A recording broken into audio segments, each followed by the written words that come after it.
Well, welcome back. Now a look at where markets ended a shortened holiday week and an early close on Black Friday. All three major indices up for the month of November. Great performance in November with artificial intelligence companies powering the stock market for much of the year 2023. And as we digest that high price we paid for our Thanksgiving dinner, some economists are now cautiously optimistic that the Federal Reserve is done hiking interest rates, but that the Fed is giving no indication of cuts in rates anytime soon. A recent Fox News poll shows that despite easing inflation, nearly 80% of voters have a negative outlook of the economy under Joe Biden. 67% say that the worst is not over yet. So where do we go from here? Joining me right now is FreedomWorks senior economist and former Trump economic advisor, Steve Moore. Steve, great to see you. Happy Thanksgiving to you. So happy to talk with you this weekend. Assess the situation for us. First, we have a great stock market performance year to date, but the macro story, well, that's a little different.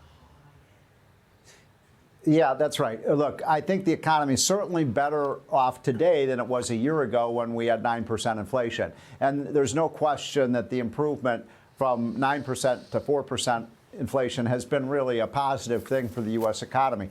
You know, you were asking the question of whether the Fed should raise interest rates, and my answer to that is definitively no.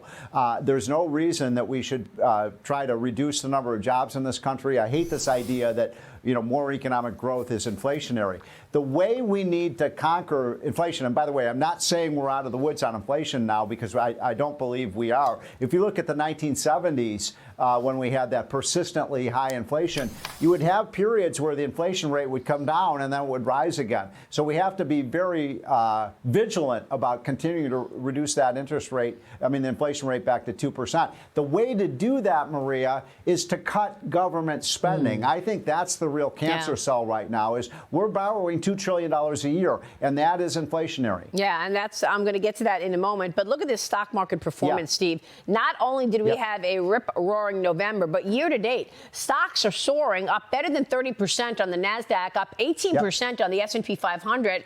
Even as the macro story slows and the Federal Reserve raises interest rates, what do you believe is behind this move in stocks? And would you put new money to work here at these levels going into the new year?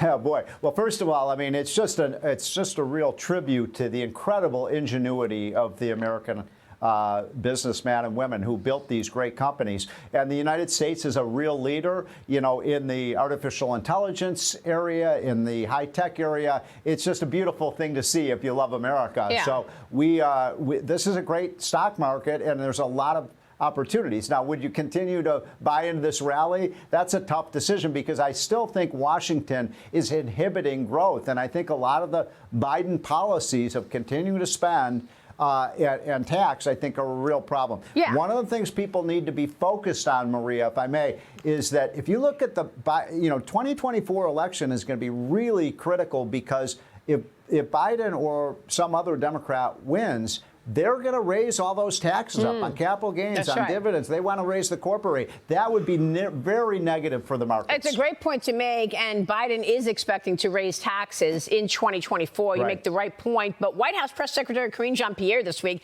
said Americans should be, quote, thankful this weekend that Bidenomics is working so well. I mean, look at these numbers. The Labor Department found that nearly 8.4 million Americans were forced to work more than one job in October just to make ends meet, Steve. Got a new Harris poll that say that Americans say they need to make nearly $300,000 a year in order to feel happy and less stressed. So what exactly is Bidenomics doing?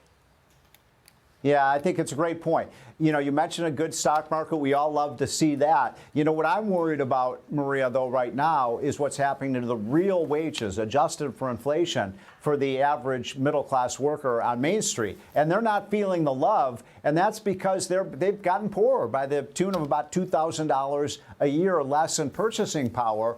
And that's been, I think, the overriding factor. Second of all, I think the Americans realize what we're doing in Washington cannot persist. It's not sustainable. You can't keep borrowing $2 trillion a year and expect that story has a happy ending. So Americans, I think, are right to be very afraid of these policies that in the medium and long term will have a very negative effect on our economy. Great point. Meanwhile, you mentioned all that spending. The Heritage Foundation reporting that Washington has spent $7.5 trillion since the COVID-19 pandemic.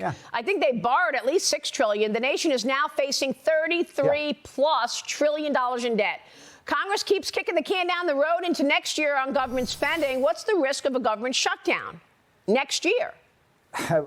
I hope we don't have a shutdown. And incidentally, I have to say, I've been tough on Biden, but let me just say that this spending spree in a lot of ways has been a bipartisan spending spree. There's not a lot of votes to cut anything in government. I think, you saw what happened in Argentina with this new president coming in. And did you see the pictures of him saying, I want to take a chainsaw out of the budget? I'd love for somebody in Washington to do that, Maria. Let's take a chainsaw out of the federal budget. That would solve a lot of our problems. Yeah, I don't know that there's much of an appetite on the Democrat side to actually put limits in place for spending. Do you? Oh, there's none. Yeah. Yeah, there's not. There's no appetite. I mean, there was a article the other day about how the Democrats say, well, we still didn't get $2 trillion of the spending we wanted. After spending $7.5 trillion, they want $2 trillion more. So this is a big problem. I think at the end of the day, Republicans might get a deal where we might be able to put a cap on spending, but it's not going to cut the spending. It's just going to reduce the rate of increase. I guess that's progress, but given the hole we're in, I'm not so sure it's enough progress to. Look ahead for us, Steve. We got a lot of economic data coming out in the week ahead. The end of November, we will hear the latest on growth and the economy. Go through some of these economic data points and tell us where you see strength and what you're expecting in the week ahead. Because last week, we got that durable goods number out. It was a lot worse than expected. Yeah, it's so tough to predict this economy. At the beginning of last year, so many economists were predicting a recession, and we didn't have it. In fact, if anything, the economy picked up steam.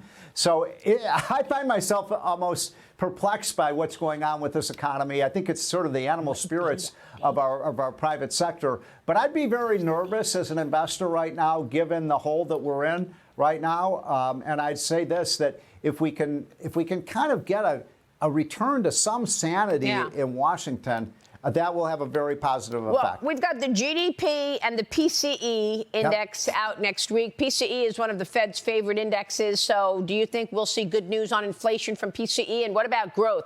We've got the GDP coming out next week as well. A lot of people expecting GDP to slow down. We haven't really seen a significant move in that regard.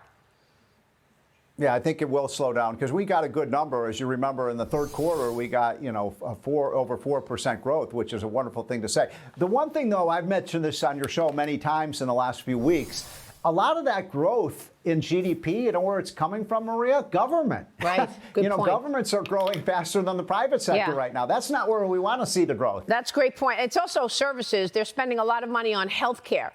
And construction materials, but not a lot elsewhere. Steve, it's good to see you. Happy Thanksgiving weekend. Thanks so much. Thank you. Steve Moore.